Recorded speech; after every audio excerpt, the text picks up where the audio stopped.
This story is about how even the most hopeless case can be solved after decades. Pamela Milom, a 19-year-old student, disappeared from Indiana State University on the evening of September 15, 1972. The next day, her lifeless body was discovered in her own car. At first, the police had no clues and no understanding of who could have committed the crime. But after 47 long years, the identity of the killer was finally revealed to the world. This case demonstrates the importance of perseverance, the role of new forensic technology, and the impact of relentless investigation. Before we dive into this story, I would like to ask you to like this video, subscribe to the channel, and click on the bell icon. Your support will help us continue making high-quality content that brings real stories to light. Sad statistics show that many murders remain unsolved when there is a lack of evidence, no witnesses, and no clear suspects. In such cases, finding the culprit can become nearly impossible. Sometimes, innocent people are wrongfully convicted, but more often, these cases simply go cold. Occasionally, however, justice is served, even after many years. While it can never bring the victim back, identifying the criminal at least provides closure for the victim's family and friends, allowing them to finally find peace. This is exactly what happened in the case of Pamela Milom. Pamela Milom was a 19-year-old student at Indiana State University, located in Terre Haute, Indiana. She had recently become an English teacher, and her future seemed bright. However, her life was tragically cut short on a fateful evening in September 1972. That night, students gathered in a dormitory at the university. Pamela lived with her parents and younger sister at their home in Terre Haute, so she would typically visit the dormitory only to socialize with friends before returning home. On the evening of September 15th, Pamela left the dormitory to park her car for some of her friends. She told them she would return in a few minutes. Tragically, she was never seen alive again. At first, no one suspected anything unusual. Her friends assumed she had simply gone home. However, when Pamela didn't show up for work the next morning, her parents became worried. Pamela had always been incredibly responsible, and it was uncharacteristic of her to miss work. Her friends began to notice her car, which was parked just 1 block from the dormitory, but something was off. Pamela's glasses were lying on the dashboard. Pamela had poor eyesight, and she could never go anywhere without her glasses. This raised immediate concern among her friends and family. Her friends contacted Pamela's parents, and after a while, her father and younger sister arrived at the scene with spare keys to her car. It was a mistake for them to investigate the car on their own. The police should have been contacted right away, as there was a risk of disturbing potential evidence. Unfortunately, when Pamela's father opened the trunk, he made the heartbreaking discovery of her lifeless body.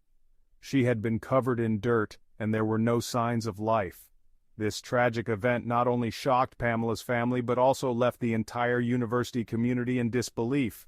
The police launched an investigation into Pamela's death, but they could not find any useful evidence or witnesses.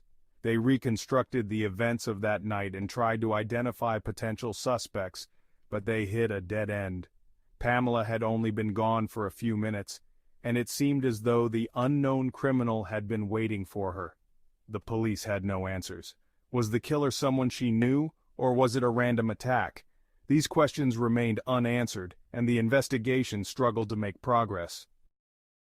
Over time, the first suspect in the case emerged, Robert Wayne Austin. Austin had been arrested previously for attacking several students at the university, and his violent behavior made him a prime suspect in Pamela's case. However, despite the apparent coincidence of his previous crimes and the timing of Pamela's murder, the police could not find any concrete evidence linking Austin to the crime. After exhausting all possibilities, Austin was cleared as a suspect, and the case was once again put on the back burner. Years passed, and the case went cold. But in 2008, a new sheriff named Sean Keene took over the department. He was determined to solve the mystery of Pamela Milom's death. Keene was young and ambitious, and he was passionate about solving real crimes, not just shuffling through paperwork. He decided to take a fresh look at the case, and his investigation soon became a personal mission. He even took the case files home with him after work, studying them late into the night. The first thing Keene did was to retest the DNA samples that had been collected in 1972. He compared the samples with Robert Wayne Austin's DNA, but there was no match. This ruled out Austin as the killer once and for all.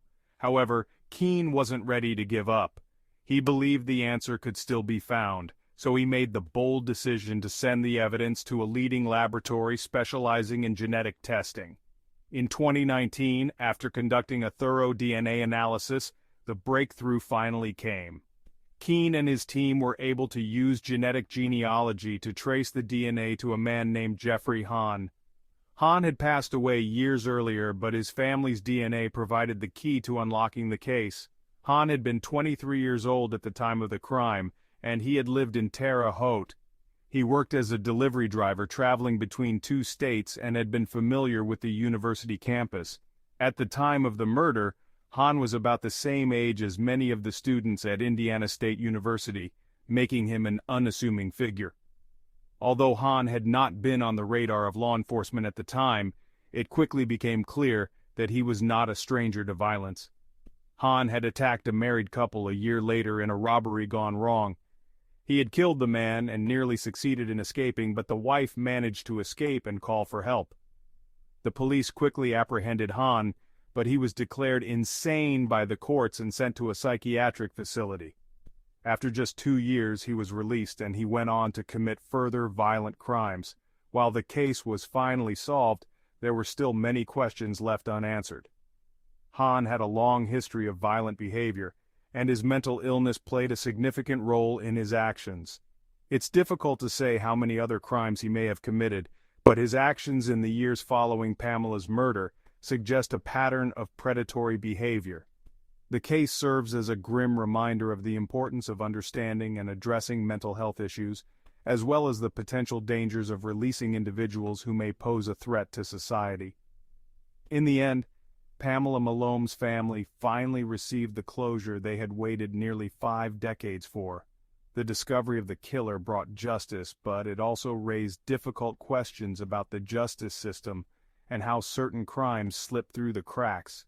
This case serves as a powerful reminder that even the most hopeless of cold cases can be solved, and that justice, no matter how delayed, can still be served. The story of Pamela Milom is a testament to the power of persistence and the importance of new forensic technologies. It shows us that even in the absence of evidence, there is always hope that the truth will eventually come to light. While the past cannot be undone, the killer was brought to justice, and Pamela's family could finally breathe a sigh of relief. Thank you for watching.